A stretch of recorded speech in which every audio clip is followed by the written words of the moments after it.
নাসিরউদ্দিন পাটোয়ারির কথা শুনলে আমার মাঝে মাঝে ওবায়দুল কাদেরের কথা মনে পড়ে। ওকে আমার মনে হয় এনসিপির ওবায়দুল কাদের অনেকটা, এবং সেই জন্য ওবায়দুল কাদেরের অনেকে সংক্ষেপে ওকা ডাকতো। ওকে কিন্তু এখন এই ভার্চুয়াল মিডিয়ায় দেখি অনেকে সংক্ষেপে নাপা ডাকে। তো নাসিরউদ্দিন পাটোয়ারি ওকা ওকা মানে নাপা। ফলে ও যেসব কথা বলে, কথাটা এক ধরনের পলিটিক্যাল রেটরিক হিসেবে কেউ কেউ উড়িয়ে দেয়, কেউ কেউ হাস্যরস করে।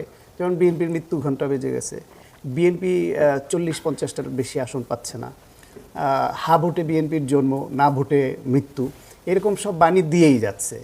যে বাণীটা সে দিচ্ছে, সেই বাণীটা কি তার এবং তার দলের প্রতি যে নতুন ধারার রাজনীতি চালুর যে অঙ্গীকার নিয়ে তার আসছে, সেটাকে হোঁচট খাওয়াচ্ছে কিনা, সেটাকে প্রশ্নবিদ্ধ করছে কিনা। সার্জিস কলিজা ছিঁড়ে রাস্তায় ফেলে দেওয়ার কথা বললেও এখন কিন্তু আর কারো কলিজা আপাতত ছিঁড়ছে না। অন্তত এটুকু বুঝতে পারছি যে নির্বাচন সামনে এসছে, এইটা ওর মাথায় ঢুকেছে।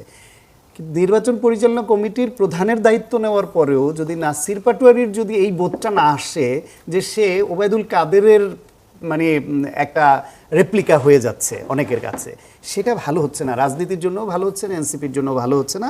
এবং আমাদের জন্য দুর্ভাগ্য যে ওকে আমাদের স্নেহ করা উচিত, ভালোবাসা উচিত, যে জুলাইয়ের অবদানের জন্য শ্রদ্ধা করা উচিত, সেটা না করে ওকে নিয়ে আমাদের সমালোচনা করতে হচ্ছে। এটা আমাদেরও করতে ভালো লাগে না।